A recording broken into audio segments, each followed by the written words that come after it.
Today we're participating in the first round of the Aus-NZ Combined Intercontinental GT Challenge. This is Triple Crown Racing, let's get into it.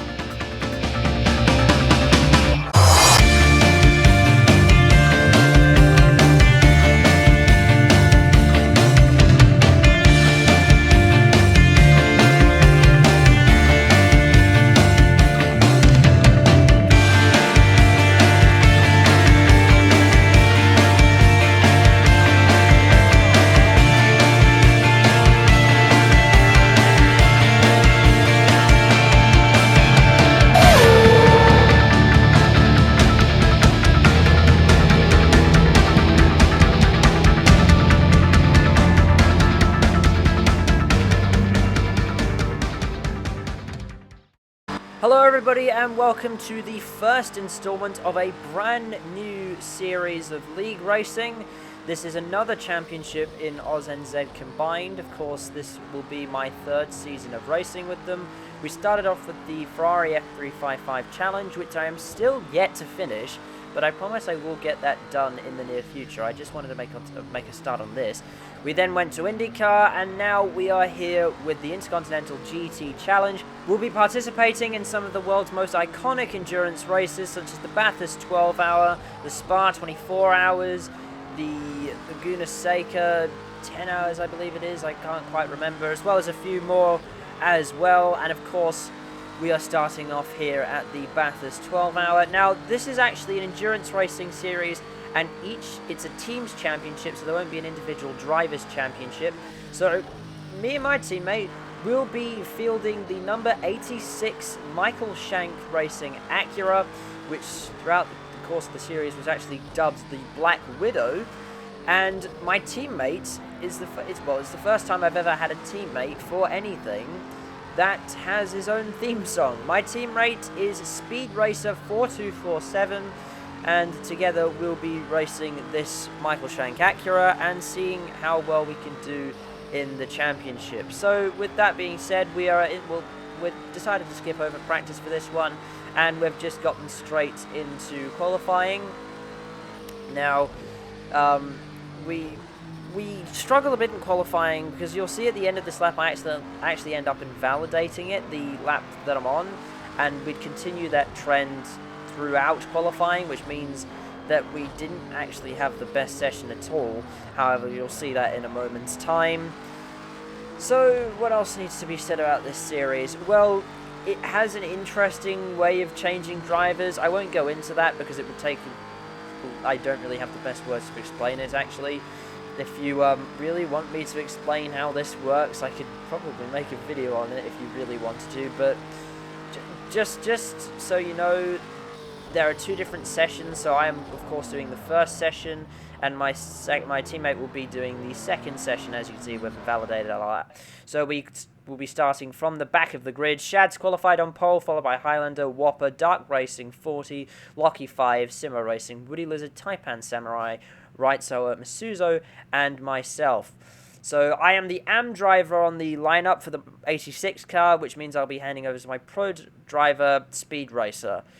And I think with that out of the way, I think I've just about covered everything there is to know about this series. So we'll be moving on to the race. Now we're coming to the end of the formation lap now. The lights are about to come on. We're starting a little bit further back from the field, but we are underway anyway, and we are underway for the Bathurst 12-hour. Now we are chasing down Masuzo in the Audi ahead of us. Most of the grid is still pretty much formed up going into turn one. Now we've gone down the inside of Masuzo at turn one. Let's see if he can... Well, yeah, we've actually made the move stick, but he's coming back at us, and there's a crash up ahead of us. That looks like Simmo Racing and Lockie 5's involved. That's the Schubert BMW and the Castro Racing Mercedes involved with that accident, which puts us up into 8th place, and we'll be chasing down Right Soa in the Machuca Racing Porsche. We're going into turn 2 now, and we're still chasing down Right Soa. We'll chase him up the hill, and there's Woody Lizard ahead of him as well. Let's see if we can get past these couple of cars in the next couple of corners. But that is a very, very dramatic start to the race. So the Castro Racing Mercedes and the Schubert BMW were both they're both very, very fast cars, and to see them out of contention very early on in session 1, that's quite interesting to see. So we're trying to get past Right Soa now, and he's on the brakes very early, and we're going round the outside this is a little bit later on in the race. I believe this is lap 3. And fast forward later into the race, and we've outbroken ourselves into that same chicane that we passed Right Sower at. And we've got across the grass a little bit, but we've managed to hold the position from Right Sower. We came back in front of him. However, there was no contact and there was no crash there either, so we've held 7th place at this point in the race. And there's Woody Wizard coming onto pit lane. So, of course, there's a mandatory pit stop per session, and you'll get a massive penalty if you don't take that pit stop. So, we're coming, I believe this is Forest Elbow here. I don't know my corner names too well. And there's Whopper. Whopper's gone off in the Garage 59 McLaren. He's obviously had a spin down there as well, and he's very slow off the corner as well. And we've just dragged by him down the straight. That puts us up into 5th place. So we've gone from last place, which is P11, all the way up to P5. And this is only session 1 as well, so let's see how far up the field we can actually get. Now going down Conrod, it looks like we have cleared him. However, I think we've outbroken ourselves, and Whopper's coming back at us. However, we've managed to defend the spot there, and we've held 5th place at the end of lap 6. Now, fast forward, I believe this is to lap 7, and now we are under pressure from Whopper coming up through to Skyline, and Whopper's gained on us through a lot. He's carried a lot more speed through the corner. He's going to try it on the outside. There's not much room between us, but I've managed to hold the place. It's very close between us two up here, and he's having another go.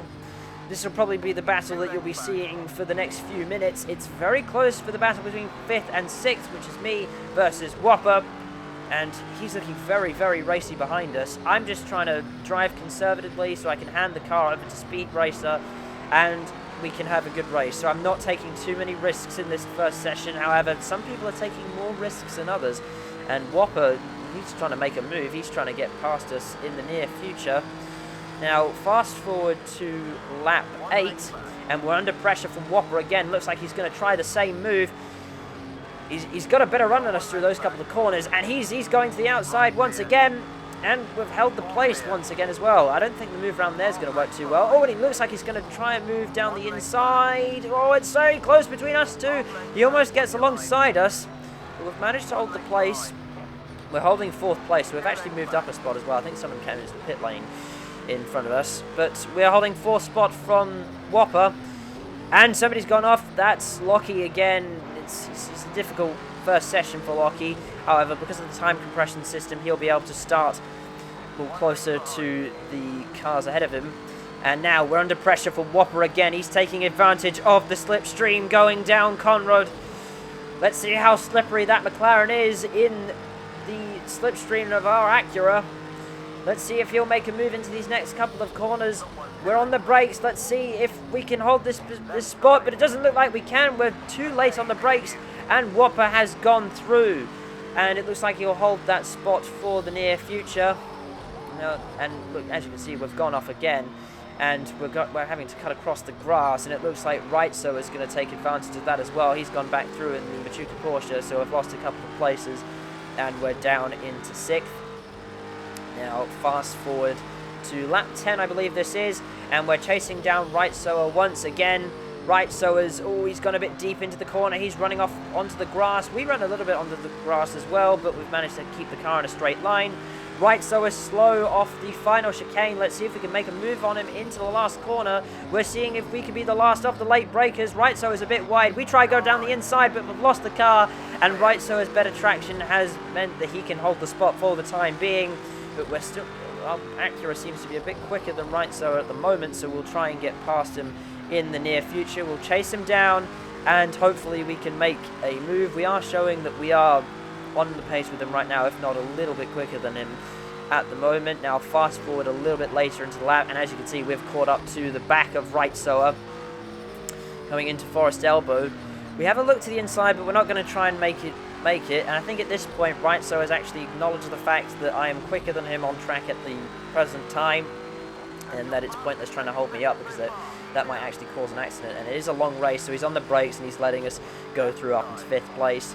It's a long race, and he just wants to keep it clean for the time being. We're up into 5th. Now, fast forward to the end of lap 11, and we're too deep on the brakes, and Rightsoer has gone through again in the final corner. We just made up that place, and then we've gone and lost it again. we're not too good on the brakes since that corner there, and it's costing us a little bit of time. Now, Rightso is on the brakes early again, and we're round the outside, up into 4th place, into the final chicane, and we're once again up into 4th. It's a bit of a tight battle between Rightso and I. Now, fast forward into the braking zone, and we've done the exact same thing again. It's very close between Rightso and I, and he's made up the place. He's back up into 4th. This is a very close battle between us two. Now, Rightso leads this little pack. He's in 4th place. I'm in 5th place, and Darky is now caught up to the back of us as well. He's in 6th place, just as we look to the inside of Rightso now. And it looks like Rightso is on the brakes again. You can see the brake lights going on as we come onto the straight, and he's let me up into 4th place, and it looks like he's let Darky through as well, so the battle's now on for 4th place, and Darky looks very racy behind us. Darky dives to the inside. He's trying to do a late braking move, but he hasn't made it stick.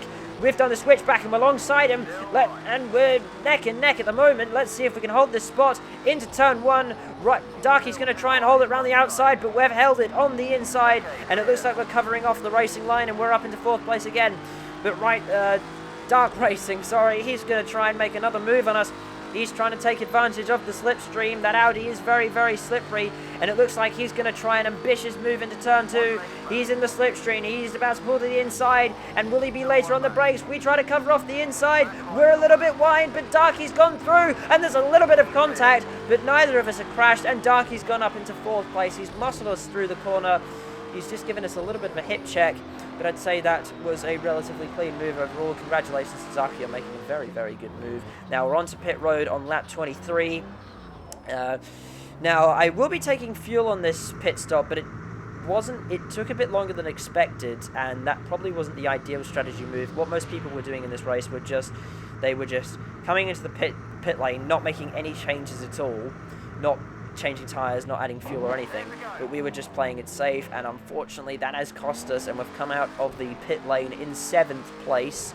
We've lost out to Walker and a couple of other guys as well. Now fast forward to the final lap of the session, and we've brought it home P7, and that's a relatively good result. So you'll see the full results for session 1 momentarily before we hand over to our teammate Speed Racer for session 2. Now Shads has come home for the first night in 1st place, followed by Highlander, and we're down in 7th place.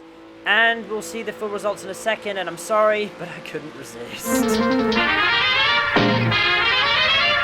Here comes Speed Racer. I don't actually have any footage of the second night of the race, but Speed Racer did absolutely superbly and took our car from 7th place up to 3rd. So we went from 11th on night 1 to 3rd at the end of the race.